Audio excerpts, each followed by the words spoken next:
ಕಲಿಕೆ. ನೀವಿನ್ನೂ ನಮ್ಮ ಚಾನಲ್ಗೆ ಸಬ್ಸ್ಕ್ರೈಬ್ ಆಗಿಲ್ಲ ಅಂದರೆ ಈ ಕೂಡಲೇ ಸಬ್ಸ್ಕ್ರೈಬ್ ಮಾಡ್ಕೊಳ್ಳಿ. ಹಾಗೆ ಪಕ್ಕದಲ್ಲಿ ಕಾಣುವ ಬೆಲ್ ಐಕಾನ್ ಪ್ರೆಸ್ ಮಾಡಿ ಆಲ್ ಅಂತ ಟ್ಯಾಪ್ ಮಾಡಿ.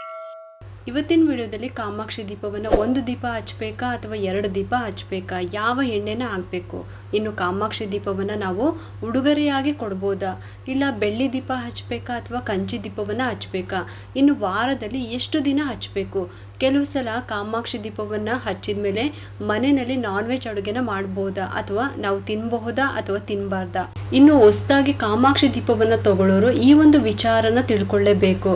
ಬೇರೆ ಎಲ್ಲ ದೀಪಗಳಿಗಿಂತ ಕಾಮಾಕ್ಷಿ ದೀಪನೇ ಶ್ರೇಷ್ಠ ಅಂತ ಹೇಳ್ತಾರೆ.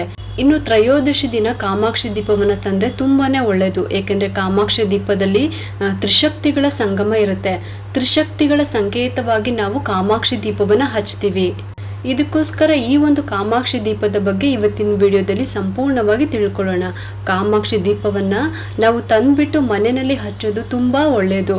ಇದಕ್ಕೋಸ್ಕರ ಈ ಒಂದು ವಿಚಾರದ ಬಗ್ಗೆ ಇವತ್ತಿನ ವಿಡಿಯೋದಲ್ಲಿ ಮಾತಾಡ್ತಾ ಇದ್ದೀನಿ.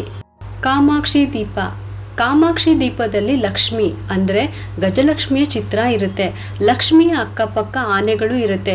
ಇದು ಗಜಲಕ್ಷ್ಮಿಯ ಚಿತ್ರ ಇರೋದು ಕೆಲವೊಂದು ಕಾಮಾಕ್ಷಿ ದೀಪದಲ್ಲಿ.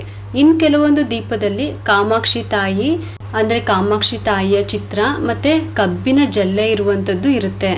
ಇದೆರಡು ಕೂಡ ಒಳ್ಳೆಯದೇನೆ. ಮತ್ತು ಇನ್ನು ಕೆಲವೊಂದು ದೀಪಗಳಲ್ಲಿ ಅಷ್ಟಲಕ್ಷ್ಮಿಯ ಚಿತ್ರಗಳಿರುತ್ತೆ.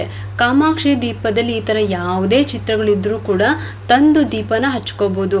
ಇನ್ನು ಕಾಮಾಕ್ಷಿ ದೀಪನ ಪ್ರತಿದಿನ ಹಚ್ಬೋದಾ, ಇನ್ನು ಎರಡು ಮಾಮೂಲಿ ದೀಪವನ್ನು ಹಚ್ಚಿದ್ರೆ ಅದ್ರ ಜೊತೆಗೆ ಒಂದು ಕಾಮಾಕ್ಷಿ ದೀಪವನ್ನು ಹಚ್ಬೋದು.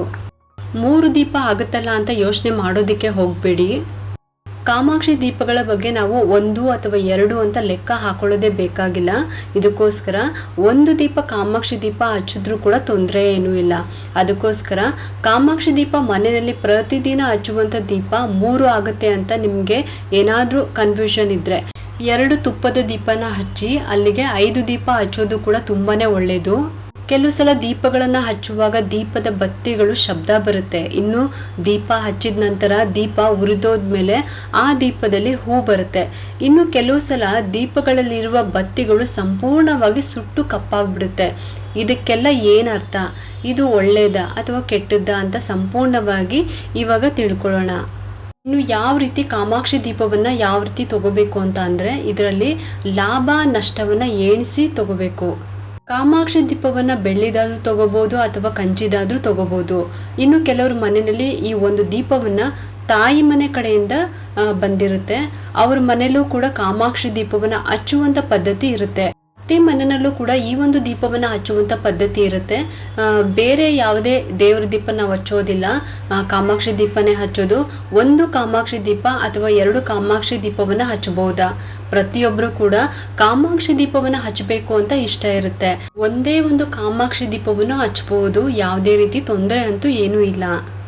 ಕೆಲವರು ಕಾಮಾಕ್ಷಿ ದೀಪವನ್ನು ಮಂಗಳವಾರ ಮತ್ತು ಶುಕ್ರವಾರ ಮತ್ತು ಹಬ್ಬಗಳಲ್ಲಿ ಮಾತ್ರ ನಾವು ಆ ದೀಪವನ್ನು ಹಚ್ಚೋದು ಅಂತ ಹೇಳ್ತಾರೆ. ಆದರೆ ಮಂಗಳವಾರ ದೀಪ ಹಚ್ಚಿದ ಮೇಲೆ ಮರುದಿನ ಅಂದರೆ ಬುಧವಾರ ಆ ದೀಪವನ್ನು ತೆಗೆದಿಡಬೇಕು. ಬತ್ತಿಯೆಲ್ಲ ತೆಗೆದು ತೊಳೆದ್ಬಿಟ್ಟು ದೀಪವನ್ನು ಎತ್ತಿಡಬೇಕು. ಮತ್ತು ಶುಕ್ರವಾರ ಮತ್ತೆ ಹೊಸ ಬತ್ತಿನ ಹಾಕ್ಬಿಟ್ಟು ನೀವು ದೀಪನ ಹಚ್ಕೋಬೇಕಾಗುತ್ತೆ. ತುಪ್ಪ ಆದರೂ ಹಾಕೋಬೋದು, ಇಲ್ಲ ಎಣ್ಣೆ ಆದರೂ ಹಾಕೋಬೋದು. ನಿಮ್ಮ ಶಕ್ತಿಗೆ ಅನುಸಾರ ನೀವು ದೀಪನ ಹಚ್ಕೋಬೋದು. ದೀಪಕ್ಕೆ ಅರಿಶಿನ ಕುಂಕುಮ ಹೂವು ಇಟ್ಟು ದೀಪ ಹಚ್ಚಬೇಕು. ಮತ್ತು ಶನಿವಾರ ಮತ್ತೆ ತೆಗೆದಿಡಬೇಕು. ಮಂಗಳವಾರದಿಂದ ಹಾಗೇನೆ ಶುಕ್ರವಾರದವರೆಗೂ ಹಾಗೇನೆ ದೀಪನ ಬಿಡೋಂಗೆ ಇಲ್ಲ. ಈ ಥರ ಮಾಡೋದಿದ್ರೆ ಮಾತ್ರ ನೀವು ಮಂಗಳವಾರ ಮತ್ತು ಶುಕ್ರವಾರ ಮಾತ್ರ ದೀಪವನ್ನು ಹಚ್ಕೋಬೋದು. ಬೇರೆ ದಿನ ದೀಪವನ್ನು ಎತ್ತಿಡ್ಕೋಬೇಕಾಗುತ್ತೆ. ಇನ್ನು ಕಾಮಾಕ್ಷಿ ದೀಪವನ್ನು ತಗೋಬೇಕು ಅಂತ ಅನ್ಕೊಂಡಿದ್ರೆ ಅದು ಯಾವ ರೀತಿ ದೀಪವನ್ನು ತಗೋಬೇಕು ಅಂತ ತಿಳ್ಕೊಳ್ಳೋಣ ಇವಾಗ. ಕಾಮಾಕ್ಷಿ ದೀಪದಲ್ಲಿ ಲಾಭ ನಷ್ಟನ ಎಣಿಸ್ಕೊಂಡು ತಗೋಬೇಕು. ಲಾಭ ಅಂತ ಬರುವಂಥ ದೀಪನ ತಗೊಂಡ್ರೆ ನೀವು ಮನೆಯಲ್ಲಿ ಹಚ್ಚಿದ್ರೆ ಅದೇ ರೀತಿ ಏಳಿಗೆ ಕೂಡ ಆಗುತ್ತೆ. ಯಾವ ರೀತಿ ಎಣಿಸ್ಕೋಬೇಕು ಅಂತ ಅಂದರೆ ಈ ದೀಪದಲ್ಲಿ ಹೂವಿನ ದಳಗಳನ್ನು ನೀವು ನೋಡ್ತಿರ್ಬೋದು, ಡಿಸೈನ್ ಥರ ಇರುತ್ತೆ. ಅದನ್ನು ಎಣಿಸ್ಕೋಬೇಕು. ಮೊದಲು ಲಾಭದಿಂದ ಶುರು ಮಾಡಬೇಕು. ಪ್ರತಿಯೊಂದು ಕಾಮಾಕ್ಷಿ ದೀಪಕ್ಕೂ ಈ ಥರ ಡಿಸೈನ್ ಇರುತ್ತೆ. ಅದನ್ನು ನೋಡಿ ನೀವು ಎಣಿಸ್ಕೊಂಡು ತಗೋಬೇಕು. ಲಾಭದಿಂದ ಎಣಿಸೋದಕ್ಕೆ ಶುರು ಮಾಡ್ಕೋಬೇಕು. ಲಾಭ ನಷ್ಟ ಅಂತ ಎಣಿಸ್ಕೊಳ್ತಾ ಹೋಗಬೇಕು. ಅದೇ ರೀತಿ ಎಣಿಸ್ತಾ ಹೀಗೆ ಮೇಲ್ಭಾಗಕ್ಕೆ ಬಂದಾಗ ಅಲ್ಲಿಗೆ ನಾವು ಸ್ಟಾಪ್ ಆದಾಗ ಲಾಭಕ್ಕೆ ಸ್ಟಾಪ್ ಆಗಬೇಕು. ಅಲ್ಲಿಗೆ ಲಾಭಕ್ಕೆ ಸ್ಟಾಪ್ ಆಗಲೇಬೇಕು. ಕಾಮಾಕ್ಷಿ ದೀಪವನ್ನು ತಗೊಂಡಾಗ ಮೊದಲು ಕೆಳಗಡೆಯಿಂದ, ಅದು ಬಲಗಡೆ ಆದರೂ ಸರಿ ಅಥವಾ ಎಡಗಡೆ ಆದರೂ ಸರಿ, ಕೆಳಗಡೆಯಿಂದ ಸ್ಟಾರ್ಟ್ ಮಾಡಿ. ಅಂದರೆ ಲಾಭ ನಷ್ಟ ಅಂತ ಹೇಳ್ಕೊಳ್ತಾ ಹೋಗಬೇಕು. ಅಲ್ಲಿ ನಿಮ್ಗೇನು ಹೂವಿನ ದಳಗಳು ಕಾಣಿಸುತ್ತಲ್ವ, ಎಲೆಗಳ ಥರ, ಆ ಎಲೆಗಳನ್ನು ನೀವು ಕೌಂಟ್ ಮಾಡ್ಕೊಂಡು ಹೋಗಬೇಕು. ಮೊದಲನೇ ಸಲ ನೀವು ಹೇಳಬೇಕಾಗಿರೋದು ಲಾಭ ಅಂತ, ಲಾಭ ನಷ್ಟ ಆ ರೀತಿ ಸ್ಟಾರ್ಟ್ ಮಾಡಬೇಕು. ಆಗ ಕೊನೆಯದಾಗಿ ಉಳಿಯುವಂಥ ಏನು ದಳ ಇರುತ್ತಲ್ಲ, ಆ ಹೂವಿನ ದಳ, ಆ ಹೂವಿನ ದಳ ಲಾಭಕ್ಕೆ ಹೆಂಡಾಗಬೇಕು. ಮತ್ತು ಎಡಭಾಗದಲ್ಲೂ ಅಷ್ಟೇ ಅದೇ ರೀತಿಯೇ ಎಣಿಸ್ಕೊಂಡು ಬರಬೇಕು. ಮೇಲ್ಭಾಗಕ್ಕೆ ಬಂದಾಗ ಲಾಭಕ್ಕೆ ಸ್ಟಾಪ್ ಆಗಬೇಕು. ಒಂದನ್ನು ನೆನ್ಪಿಟ್ಕೊಳ್ಳಿ, ಕೆಳಭಾಗದಿಂದ ಎಣಿಸ್ಕೊಂಡು ಮೇಲಕ್ಕೆ ಹೋಗಬೇಕು. ಎರಡೂ ಕಡೆ ಅಷ್ಟೇ. ಕೆಲವೊಂದು ಸಲ ಒಂದು ಕಡೆ ಲಾಭ ಬರುತ್ತೆ, ಇನ್ನೊಂದು ಕಡೆ ಎಣಿಸಿದಾಗ ನಷ್ಟ ಬರುತ್ತೆ. ಅಂಥ ದೀಪಗಳನ್ನು ಕೂಡ ಯಾವುದೇ ಕಾರಣಕ್ಕೂ ತಗೋಬೇಡಿ. ಎರಡೂ ಕಡೆನೂ ಎಣಿಸಿದಾಗ ನಷ್ಟನೇ ಬಂತು ಅಂದರೆ ಅಂತಹ ದೀಪಗಳು ಕೂಡ ಯಾವುದೇ ಕಾರಣಕ್ಕೂ ಅಂಥ ದೀಪಗಳನ್ನು ತಗೊಳ್ಳೋದು ಬೇಡ. ನೀವೇನಾದರೂ ಬೇರೆಯವ್ರಿಗೆ ಉಡುಗೊರೆಯಾಗಿ ಕೊಡ್ತೀರಾ ಅಂತ ಅಂದರೆ, ಅಥವಾ ಮದುವೆ, ಮುಂಜಿ, ನಾಮಕರಣ ಈ ಥರ ಫಂಕ್ಷನ್ಗಳಲ್ಲಿ, ಗೃಹ ಪ್ರವೇಶ, ನೀವೇನಾದರೂ ಈ ದೀಪವನ್ನು ಉಡುಗೊರೆಯಾಗಿ ಕೊಡ್ತೀರಾ ಅಂತಂದರೆ ಕೊಡ್ಬೋದು. ಒಂದು ದೀಪನ ಕೊಡ್ಬೋದಾ ಅಂತ ಅಂದರೆ ಒಂದು ದೀಪನೂ ಕೊಡ್ಬೋದು. ಆದರೆ ತಗೋವಾಗ ಲಾಭ ನಷ್ಟನ ಎಣಿಸಿ, ಲಾಭ ಬಂದರೆ ಮಾತ್ರ ದೀಪನ ತಗೊಂಡು ಅದನ್ನು ಉಡುಗೊರೆಯಾಗಿ ಕೊಡಿ. ಕೊಟ್ಟವ್ರಿಗೂ ಕೂಡ ಒಳ್ಳೇದಾಗಬೇಕು, ಹಾಗೆ ತಗೊಂಡವ್ರಿಗೂ ಕೂಡ ಒಳ್ಳೆಯದೇ ಆಗಬೇಕು. ಇನ್ನು ಈ ದೀಪದ ಅಲಂಕಾರನೂ ಅಷ್ಟೇ ತುಂಬ ಚೆನ್ನಾಗಿ ಮಾಡಬೇಕು. ದೀಪದ ಹಿಂಭಾಗದಲ್ಲೂ ಕೂಡ ಲಕ್ಷ್ಮೀ ಚಿತ್ರ ಇದೆ. ಹಿಂಭಾಗಕ್ಕೂ ಕೂಡ ಅರಿಶಿನ, ಗಂಧ, ಕುಂಕುಮ ಎಲ್ಲನೂ ಕೂಡ ಹಚ್ಚಬೇಕು. ಕಾಮಾಕ್ಷಿ ದೀಪವನ್ನು ನೀವು ಎಷ್ಟು ಚೆನ್ನಾಗಿ ಅಲಂಕಾರ ಮಾಡ್ತೀರೋ ಅಷ್ಟೂ ಕೂಡ ಒಳ್ಳೆಯದು. ಅದರಲ್ಲೂ ಮಂಗಳವಾರ, ಶುಕ್ರವಾರ ಮತ್ತು ಈ ರೀತಿ ದೀಪನ ಹಚ್ಚೋದು, ಈ ದೀಪಕ್ಕೆ ತುಪ್ಪ ಹಾಕಿ ಹಚ್ಚೋದಂತೂ ತುಂಬಾ ಶ್ರೇಷ್ಠ. ಪ್ರತಿದಿನ ಕಾಮಾಕ್ಷಿ ದೀಪ ಹಚ್ಚೋರು ತುಪ್ಪನೇ ಹಾಕಬೇಕು ಅಂತ ಏನೂ ಇಲ್ಲ, ಎಣ್ಣೆ ಕೂಡ ಹಾಕ್ಬೋದು. ಅಂದರೆ ನಾವು ಪ್ರತಿದಿನ ದೀಪಕ್ಕೆ ಯಾವ ಎಣ್ಣೆನ ಹಾಕ್ತೀವೋ ಅದೇ ಎಣ್ಣೆನ ಉಪಯೋಗಿಸ್ಕೋಬೋದು. ಮಂಗಳವಾರ, ಶುಕ್ರವಾರ ವಿಶೇಷವಾಗಿ ನೀವೇನಾದರೂ ಪ್ರಾರ್ಥನೆ ಮಾಡಿಕೊಂಡು ತುಪ್ಪ ಹಾಕಿ ದೀಪನ ಹಚ್ತೀರಾ ಅಂದರೆ ಆ ದಿನ ಮಾತ್ರ ತುಪ್ಪನ ಹಾಕಿಬಿಟ್ಟು ಪ್ರಾರ್ಥನೆ ಮಾಡ್ಕೋಬೋದು. ಅಥವಾ ಇಷ್ಟು ವಾರ ಅಂದರೆ 8 ಮಂಗಳವಾರ, 8 ಶುಕ್ರವಾರನೋ, ಅಥವಾ 16 ಮಂಗಳವಾರನೋ, ಅಥವಾ 16 ಶುಕ್ರವಾರನೋ, ಅಥವಾ 48 ವಾರನೋ ಒಂದು ಮಂಡಲದ ರೀತಿ ದೇವಿ ಹತ್ತಿರ ಪ್ರಾರ್ಥನೆ ಮಾಡಿಕೊಂಡು ಇಷ್ಟು ದಿನ ನಾನು ಅಥವಾ ಇಷ್ಟು ವಾರ ನಾನು ದೀಪ ಹಚ್ತೀನಿ, ಇಂಥ ಒಂದು ಕೋರಿಕೆ ಇದೆ ಅಂತ ದೇವಿ ಹತ್ತಿರ ಪ್ರಾರ್ಥನೆ ಮಾಡಿಕೊಂಡು ಇಷ್ಟು ದಿನ ನಾನು ಅಥವಾ ಇಷ್ಟು ವಾರ ನಾನು ತುಪ್ಪ ಹಾಕಿ ದೀಪನ ಹಚ್ತೀನಿ ಅಂತ ಈ ಒಂದು ಕೋರಿಕೆನ ನೆರವೇರಿಸ್ಕೊಡಿ ಅಂತ ನೀವು ದೀಪ ಹಚ್ಚುತ್ತಾ ಬಂದರೆ ಖಂಡಿತ ನಿಮಗೆ ತುಂಬಾ ಬೇಗ ಕೋರಿಕೆಗಳು ಈಡೇರುತ್ತೆ.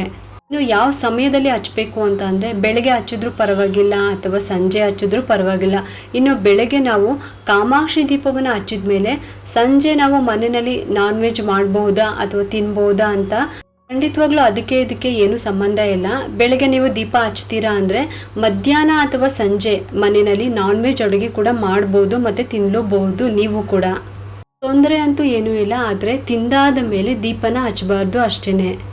ಅಥವಾ ನೀವೇನಾದರೂ ವ್ರತಗಳನ್ನು ಮಾಡ್ತಾ ಇದ್ರೆ ಅಂದರೆ ಕಾಮಾಕ್ಷಿ ದೀಪ ಆರಾಧನೆ ಮಾಡ್ತಾ ಇದ್ರೆ ಅಂದರೆ ಮಂಗಳವಾರ, ಒಂದು 8 ಮಂಗಳವಾರ, 16 ಮಂಗಳವಾರ ಕಾಮಾಕ್ಷಿ ದೀಪಾರಾಧನೆ ಮಾಡ್ತಾ ಮಂಗಳ ಚಂಡಿಕ ಸ್ತೋತ್ರವನ್ನು ಓದೋದ್ರಿಂದ ಗಂಡ ಹೆಂಡತಿ ಮತ್ತು ಮದುವೆಗೆ ಬಂದಿರುವಂಥ ಮಕ್ಕಳು, ಮನೆಯಲ್ಲಿ ಯಾರೇ ಆಗಿರ್ಬೋದು, ದೊಡ್ಡವರಿಂದ ಚಿಕ್ಕವರು, ದುಷ್ಟರ ಸಹವಾಸಕ್ಕೆ ಬಿದ್ದಿದ್ರೆ, ದುಷ್ಟ ಚಟಗಳಿಗೆ ಬಿದ್ದಿದ್ರೆ ಕಾಮಾಕ್ಷಿ ದೀಪಾರಾಧನೆಯನ್ನು ಮಾಡೋದ್ರಿಂದ ತನ್ನಂಗೆ ತಾನೇ ಅವರಾಗೆ ದೂರ ಆಗ್ತಾರೆ.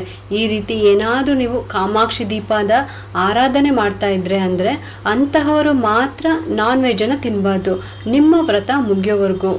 ಇನ್ನು ದೀಪದ ಬತ್ತಿ ಸುಟ್ಟೋದೆ ಏನರ್ಥ ಅಂದರೆ, ದೀಪವನ್ನು ಹಚ್ಚುವಾಗ ಕೆಲವು ಸಲ ಬತ್ತಿನಲ್ಲಿ ಸೌಂಡ್ ಬರುತ್ತೆ, ಇನ್ನು ಕೆಲವು ಸಲ ದೀಪ ಉರಿದಾಗ ಬತ್ತಿನಲ್ಲಿ ಹೂ ಬರುತ್ತೆ, ಇನ್ನು ಕೆಲವು ಸಲ ಬತ್ತಿಗಳು ಸಂಪೂರ್ಣವಾಗಿ ಹಿಂದಕ್ಕೆ ಉರ್ಕೊಂಡು ಹೋಗಿರುತ್ತೆ, ಬತ್ತಿ ಎಲ್ಲ ಸುಟ್ಟೋಗಿರುತ್ತೆ, ದೀಪಗಳು ಕೂಡ ಕಪ್ಪಾಗಿರುತ್ತೆ. ಇದಕ್ಕೆಲ್ಲ ಏನು ಅರ್ಥ ಅಂದರೆ, ಈಗ ದೀಪ ಹಚ್ಚುವಾಗ ಏನಾದರೂ ಬತ್ತಿನಲ್ಲಿ ಸೌಂಡ್ ಬಂದರೆ ದೀಪದಲ್ಲಿ ತೇವಾಂಶ ಇದ್ದರೆ, ನಿಮ್ಮ ಒಂದು ಕೈ ಒದ್ದೆ ಆಗಿದ್ರೆ ಅಂದರೆ ಒದ್ದೆ ಕೈಯಿಂದ ನೀವು ಬತ್ತಿನ ಹಾಕಿದಾಗ ಆಮೇಲೆ ಅದಕ್ಕೆ ಎಣ್ಣೆ ಹಾಕಿ ದೀಪ ಹಚ್ಚಿದಾಗ ಆಗ ಅದು ಸಿಡಿಯುತ್ತೆ ಮತ್ತು ಶಬ್ದ ಬರುತ್ತೆ. ಇದೊಂದು ಅರ್ಥ. ಇನ್ನೊಂದು ಅರ್ಥ ಏನಂದರೆ, ದೀಪಗಳು ಮಾತಾಡ್ತವೆ ಅಂತ ಹೇಳ್ತಾರೆ. ಏನಾದರೂ ಪ್ರಾರ್ಥನೆ ಮಾಡ್ಕೊಳ್ತಾ ನಾವು ದೀಪ ಹಚ್ಚುವಾಗ ಈ ರೀತಿ ಶಬ್ದ ಬಂದರೆ ಖಂಡಿತವಾಗ್ಲೂ ಆ ಒಂದು ಕೋರಿಕೆ ಬೇಗನೆ ಈಡೇರುತ್ತೆ. ಬತ್ತಿ ಪೂರ್ತಿಯಾಗಿ ಸುಟ್ಟು ಹೋದರೆ ಇದಕ್ಕೂ ಕೂಡ 2 ಅರ್ಥ ಇರುತ್ತೆ.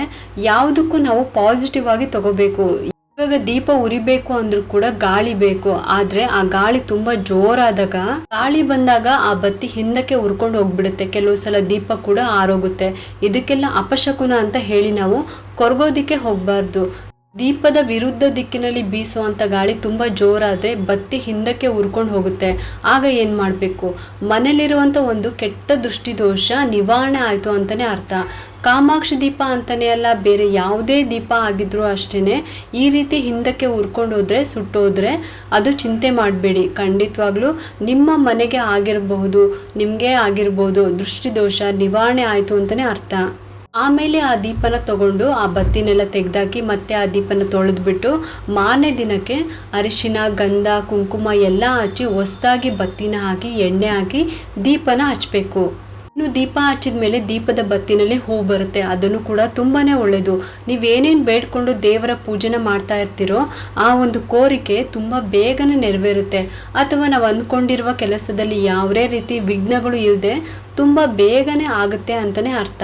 ಕಾಮಾಕ್ಷಿ ದೀಪದ ಬಗ್ಗೆ ಸಂಪೂರ್ಣವಾಗಿ ನಿಮಗೆ ತಿಳಿಸ್ಕೊಟ್ಟಿದ್ದೀನಿ. ಇನ್ನು ಯಾವುದೇ ರೀತಿ ಅನುಮಾನಗಳು ನಿಮಗೆ ಬರೋದಿಲ್ಲ ಅಂತ ಅಂದ್ಕೊಂಡಿದ್ದೀನಿ. ಬತ್ತಿ ಸುಟ್ಟೋದ್ರೂ ಕೂಡ ಯಾವುದೇ ರೀತಿ ಭಯ ಪಡೋದೇ ಬೇಕಾಗಿಲ್ಲ. ಆಗೋದೆಲ್ಲ ಒಳ್ಳೆಯದಕ್ಕೆ ಅಂತಲೇ ತಿಳ್ಕೊಳ್ಳಿ. ನಿಮಗೆಲ್ಲರಿಗೂ ಈ ಒಂದು ವಿಡಿಯೋ ಇಷ್ಟ ಆಗಿದ್ರೆ ಒಂದು ಲೈಕ್ ಮಾಡಿ, ಶೇರ್ ಮಾಡಿ ಮತ್ತು ಸಬ್ಸ್ಕ್ರೈಬ್ ಮಾಡಲು ಮರಿಬೇಡಿ. ಏಕೆಂದರೆ ನೀವು ಮಾಡುವ ಒಂದು ಸಬ್ಸ್ಕ್ರೈಬಿಂದ ನಮ್ಮಂತಹ ಸಣ್ಣ ಸಣ್ಣ ಚಾನಲ್ಸ್ಗೆ ಒಂದು ಸಪೋರ್ಟ್ ಮಾಡ್ದಂಗೆ ಆಗುತ್ತೆ. ಮತ್ತೆ ಸಿಗ್ತೀನಿ ಮುಂದಿನ ಹೊಸ ವಿಡಿಯೋದೊಂದಿಗೆ ಅಂತ ಹೇಳುತ್ತಾ ಈ ವಿಡಿಯೋನ ಮುಗಿಸ್ತಾ ಇದ್ದೀನಿ. ಸರ್ವೇ ಜನ ಸುಖಿನೋ ಭವಂತು.